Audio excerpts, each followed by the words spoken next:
वो जो ना हो तो कुछ भी ना हो। अरे जान है वो जहान की, जान है तो जहान है।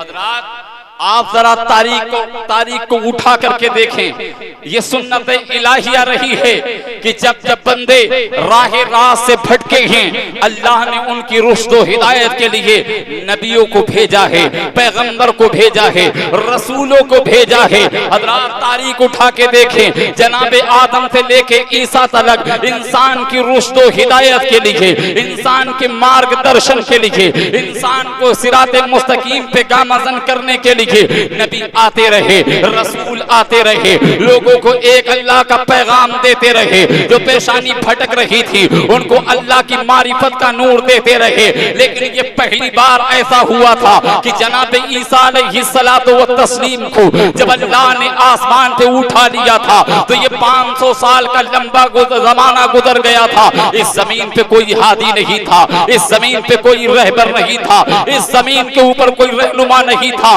इंसान की पेशानी भटक रही थी। वो इंसान जो अल्लाह के सामने सजदा करने वाला हुआ करता था, आज उसकी पेशानी चरिंदों परिंद के सामने झुक रही है। उस इंसान की पेशानी 32 करोड़ माबूदाने बातिला के सामने झुक रही है।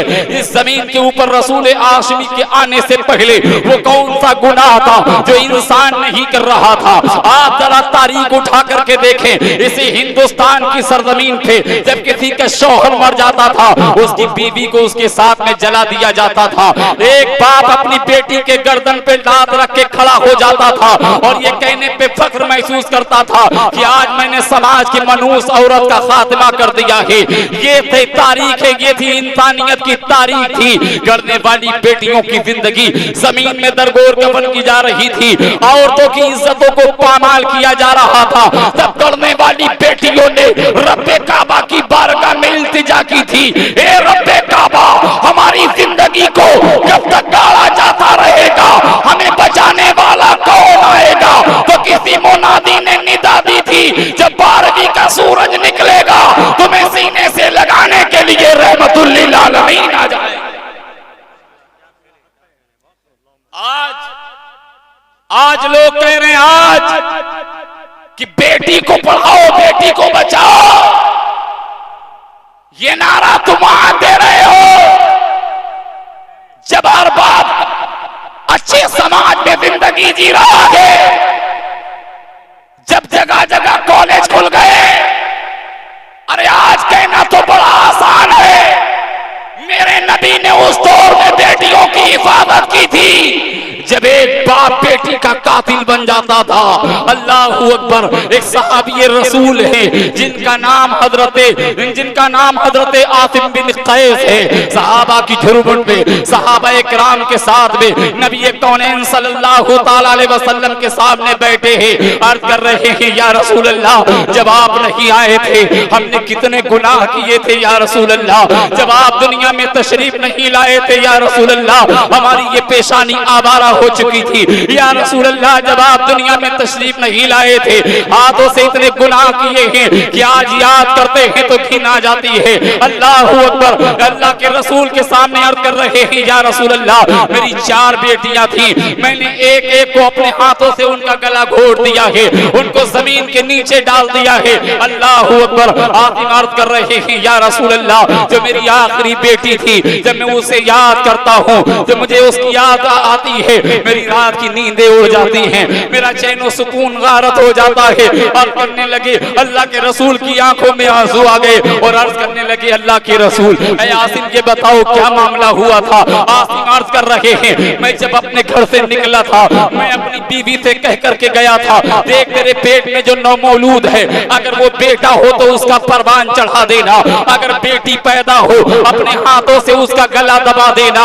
अल्लाहू अकबर। ये आसिम की वसीयत थी जो बीवी को सुना करके गया था।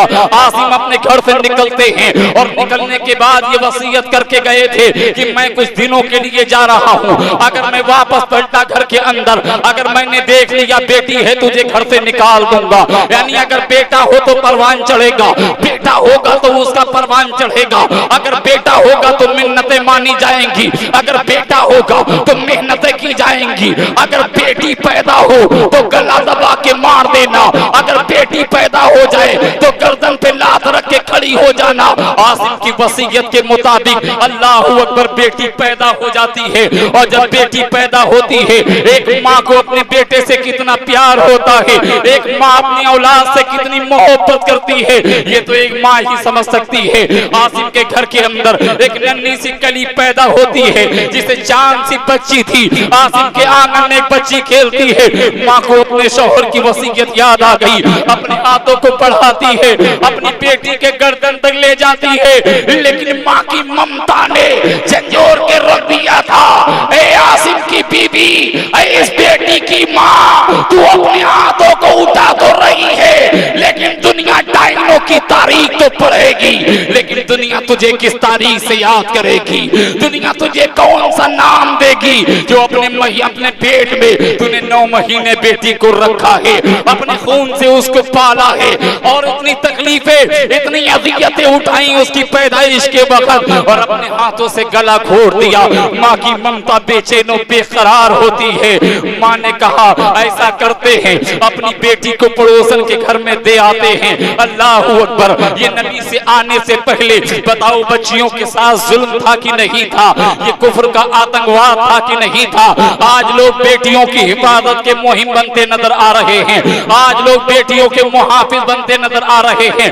मैं कहना चाहता हूँ, अगर इस रूए जमीन पे अगर कोई सच्चा मुहाफिज और सच्चा रहनुमा, अगर सच्चा गाइडलाइन है, तो वो मुस्तफा की ज़ाते तैयबा है और रसूल हाशमी की जिंदगी।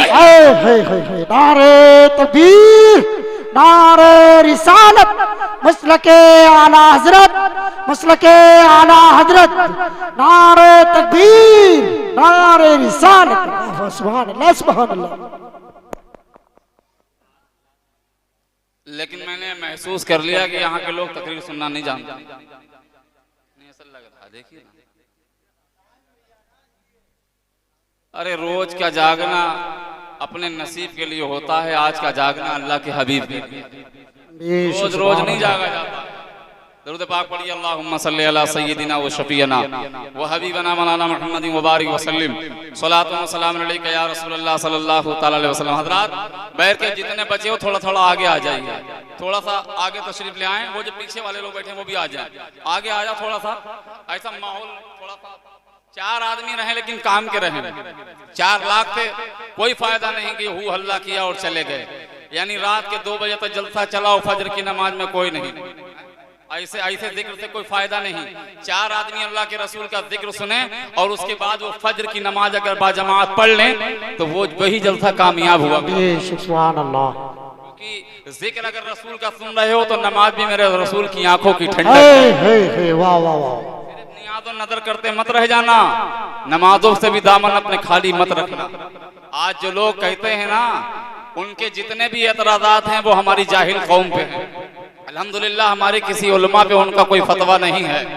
जितने भी फतवे लगाए हैं उन्होंने, वो हमारी जाहिल कौम पे लगाए हैं, और हम लोगों ने जितने फतवे लगाए हैं उनकी कौम के आलिमों पे लगाए। वो लोग कहते हैं कि सुन्नी लोग नमाज नहीं पढ़ते। नमाज पढ़ा कीजिए। नमाज जिनकी कबूल होती है वो उनके पास टाइम नहीं है, और जिनकी कबूल नहीं होती वो बर्तन लेके पढ़वाने निकले हैं। क्या दरूद पाक पढ़िए, अल्लाहुम्मा सल्ली अला सय्यिदिना व शफीना व हबीबना मौलाना मुहम्मद व बारिक व सल्लम अलैका या रसूलल्लाह सल्लल्लाहु तआला अलैहि वसल्लम। हजरत कैस इब्ने आसिम फरमाते हैं, या रसूलल्लाह, जब मैं अपने घर पे लौटा मैंने क्या देखा? मैंने अपने घर पे पहुंचा, मैंने जाकर के क्या देखा? मेरी बीवी के हाथों में एक बच्ची है। मेरी बीवी उसके लबो रुखसार को चूम रही है, कभी उसकी पेशानी को चूमती है। लेकिन जैसे ही मैं अपने घर के अंदर पहुंचा, मैंने बच्ची को देखा, मेरे चेहरे का जोग्राफिया बदल गया। मेरे अंदर का जानवर जागने लगा, मेरे अंदर का शैतान जागने लगा। और मैंने कहा, मैं जो तुझसे वसीयत करके गया था, ये क्या किया तूने? ये तूने क्या किया है? मैं तुझसे कह करके गया था कि बेटी बेटी हो तो हाथों से गला घोट देना, अगर बेटी हो तो जमीन के नीचे गड्ढा खोद के डाल देना, अगर बेटा हो तो परवान चढ़ाना, बेटा हो तो उसके लबो रुखसार को चूमना। लेकिन ये बेटी है, मेरे आंगन में क्या कर रही है? ये बेटी है, आज ये बेटी है, कल ये बड़ी होगी, कल मैं इसका बाप कहलाऊंगा, कल इसके लिए एक दामाद ढूंढ के लाऊंगा, फिर लोग मुझे बेटी का बाप कहेंगे, मुझे दामाद वाला कहेंगे। गोया बेटी का बाप कहना उस दौर के अंदर ऐब समझा जा रहा था। अगर किसी का दामाद होता था तो ये गाली समझी जा रही थी। आसिम कहते हैं कि जब मैं तुझसे कह करके गया था तूने इसका गला क्यों नहीं दबाया? माँ की ममता को जोश आता है और कहती आसिम अरे देखता क्या है, मेरी भी बेटी पैदा हुई थी, वो भी ऐसे ही थी, वो भी इतनी ही बड़ी थी, लेकिन तेरी वसीयत के मुताबिक मैंने उसकी गर्दन को दबा दिया था। लेकिन माँ माँ माँ, अरे मैं माँ हूँ, मैंने 9 महीने पेट में रखा था, अपने खून से परवान चढ़ाया था। अब जब मुझे उसकी याद आती है मैं पड़ोसन की बेटी ले आती हूँ, अपनी माँ की ममता को सुकून दे लेती हूँ। जब मुझे मेरी बेटी की याद आती है पड़ोसन की बच्ची उठा के ले आती हूँ, कभी उसकी पेशानी को चूमती हूँ ताकि मेरी ममता को चैन आ जाए, कभी उसके लबो रुखसार को चूमती हूँ ताकि मेरी ममता को बेचैनी मिट जाए। ये तेरी बच्ची नहीं है, ये पड़ोसन की बेटी है। ये कुफ्र का आतंकवाद है कि नहीं है? आज दुनिया कह रही है कि औरतों को इज्जत हम दे रहे हैं, औरतों को अधिकार हम दे रहे हैं। हमने कहा तुम बकवास कर रहे हो, तुम इस्लाम का कंडम कर रहे हो, तुम औरतों को आजादी नहीं दे रहे हो, उनको बर्बादी के दहाने पे पहुंचा रहे हो। आओ इज्जतें चाहते हो तो इस्लाम के दामन में आ जाओ, अगर इज्जतें चाहते हो तो नबी कौनैन की सुन्नत तैयबा को अपनाओ।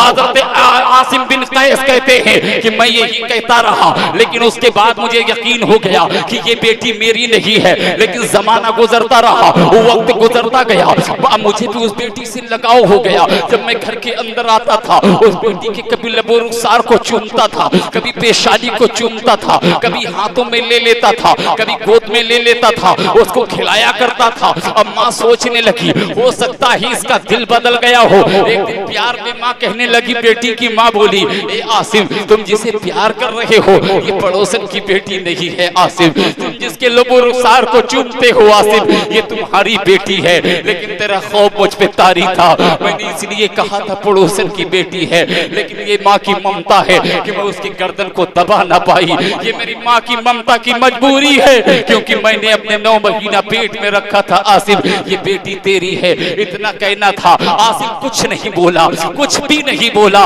लेकिन रात का इंतजार करने लगा। अल्लाह अकबर, रात होती है, बेटी माँ के दामने आंख से लिपट के सोई हुई है, माँ की आगोश मोहब्बत से बेटी पलट के लिपट के सोई हुई है।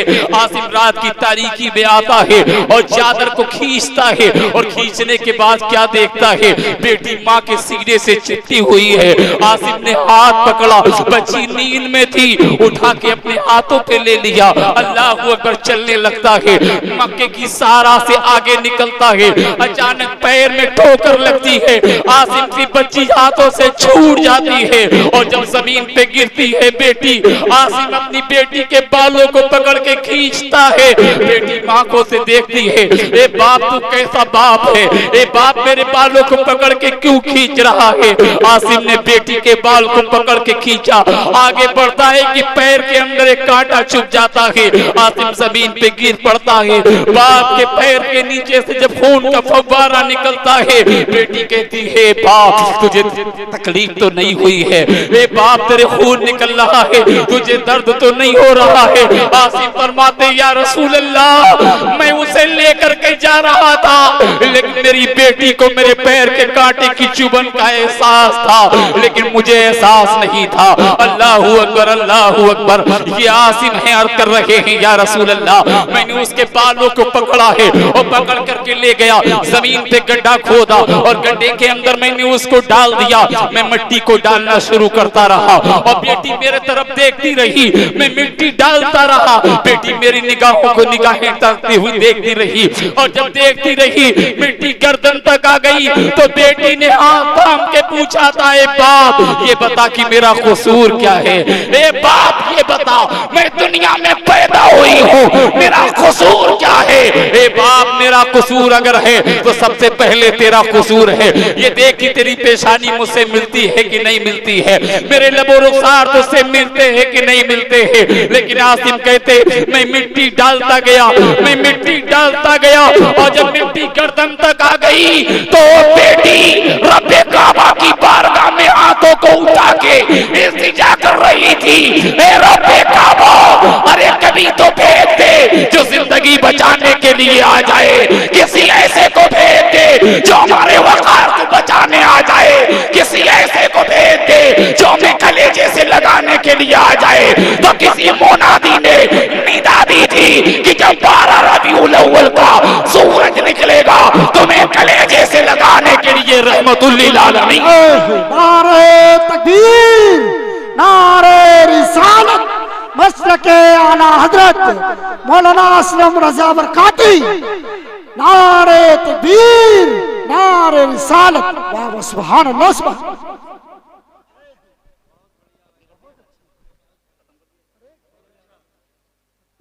कहिए मचल के सुभान अल्लाह।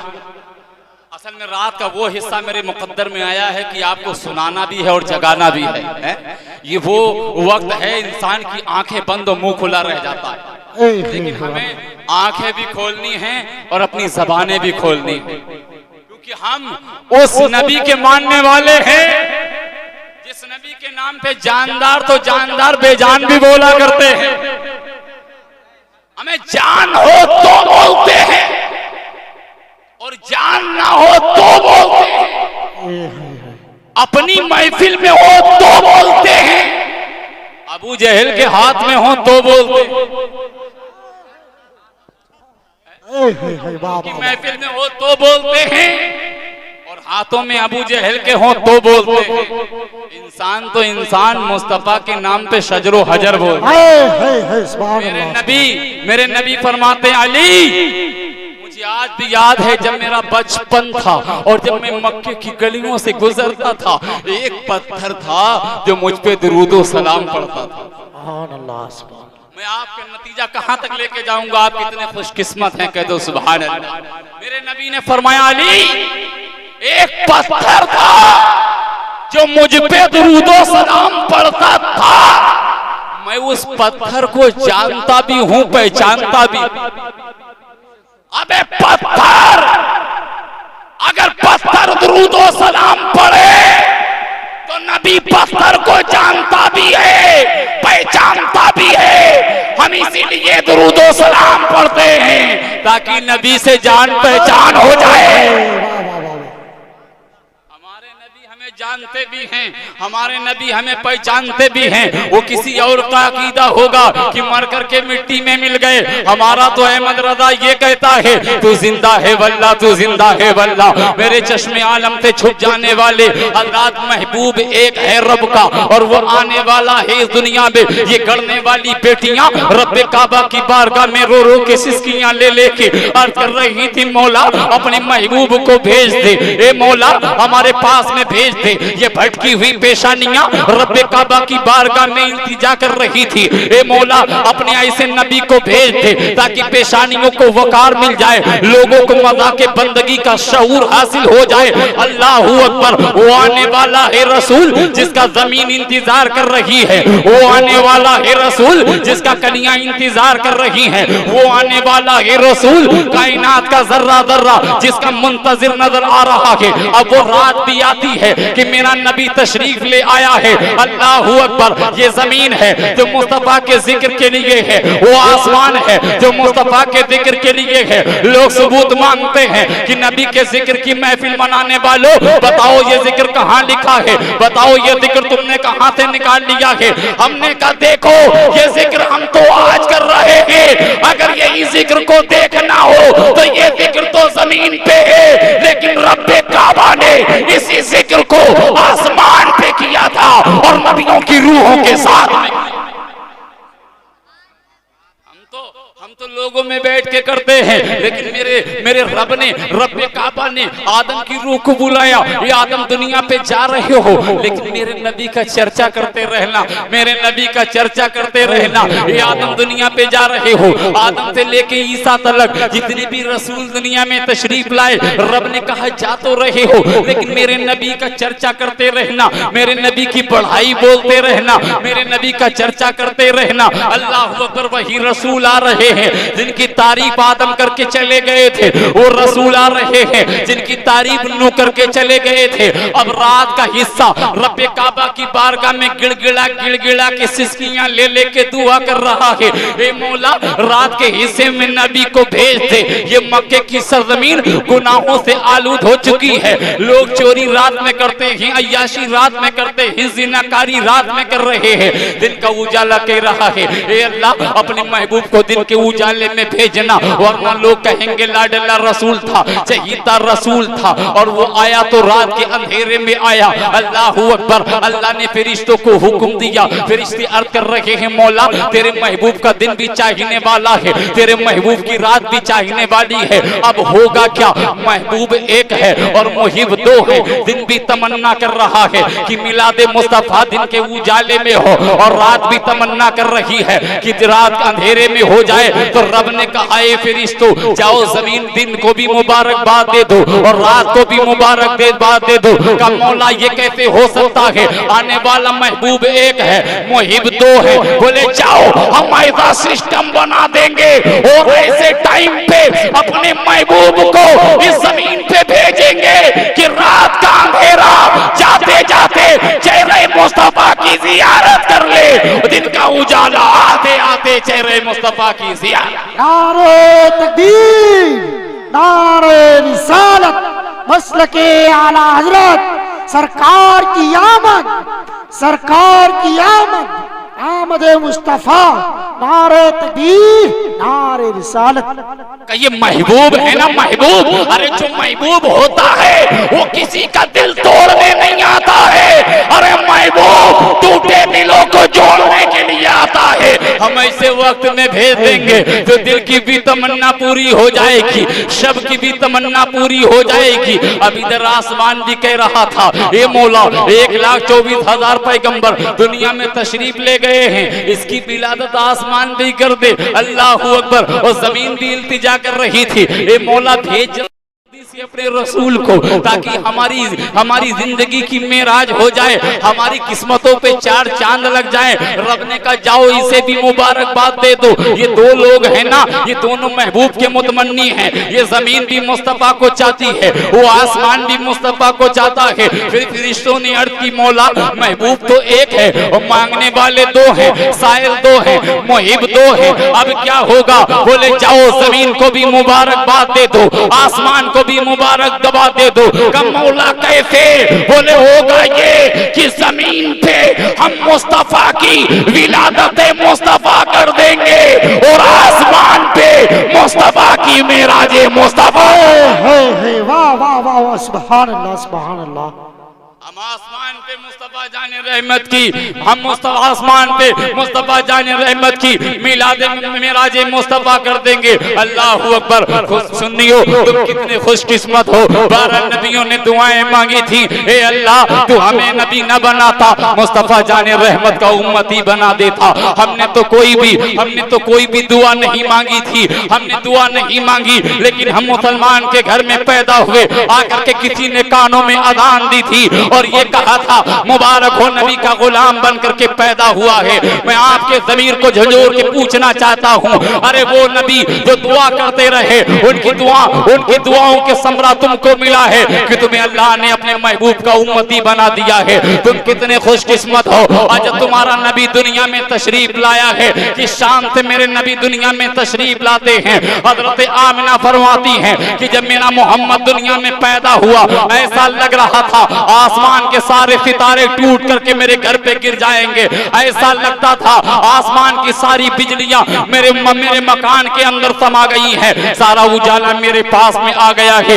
मैंने कहा वो कैसे? तो रब का कुरान फरमाता है क़द मिनल्लाहि नूरुन व किताबुम मुबीन, रब के तरफ से ये नूर है, ये ऐसा नूर है कि ये ऐसा नूर है, रब ने सारे नूर को इसी के नूर से पैदा किया है। अब बताओ जो मुकम्मल नूर हो, जो आईने नूर हो, मुस्तफा जाने रहमत की ज़ाते तैयबा हो, उसकी विलादत बासआदत हो रही है। अल्लाहू अकबर। मेरे नबी आते ही आते सबसे पहले सजदा कर रहे हैं। गोया लोगों को बताओ, जो लोग कहते हैं कि नबी हमारी तरह है, नबी हमारी तरह बशर है, उन लोगों को बताओ जब दुनिया में कोई पैदा होता है वो जगह नापाक होती है, वो इंसान नापाक होता है, उसकी माँ नापाक होती है, लेकिन मेरे नबी ने जमीन पे सजदा करके दुनिया को बता दिया है, ए लोगों मुझे अपनी तरह ना समझना, जब तुम पैदा होते हो तुम भी नापाक होते हो, तुम्हारी माँ भी नापाक होती है, तुम्हारा घर भी नापाक होता है,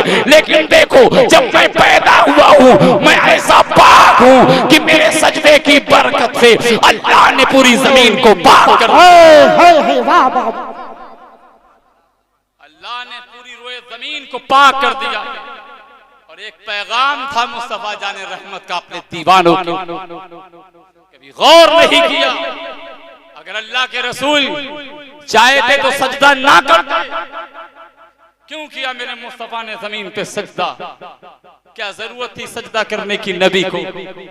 ताकि इंसान को पता लग जाए जिस जगह सजदा किया जाता है वहां गुनाह नहीं किया जाता, जगह सजदा किया जाता है वो जगह पाक होती है, वो जगह गुनाह नहीं होता है। क्या पेशानी लगी नबी की, क्या पेशानी लगी नबी की जमीन से? रब फरमाता महबूब अब हमने तेरी पेशानी के सदके में पूरी रूए जमीन को मस्जिद बना दिया है। तेरे दीवाने जहाँ जाएंगे मुसल्ला बिछा के नमाज़े फज्र अदा कर लेंगे, नमाज़े अशर।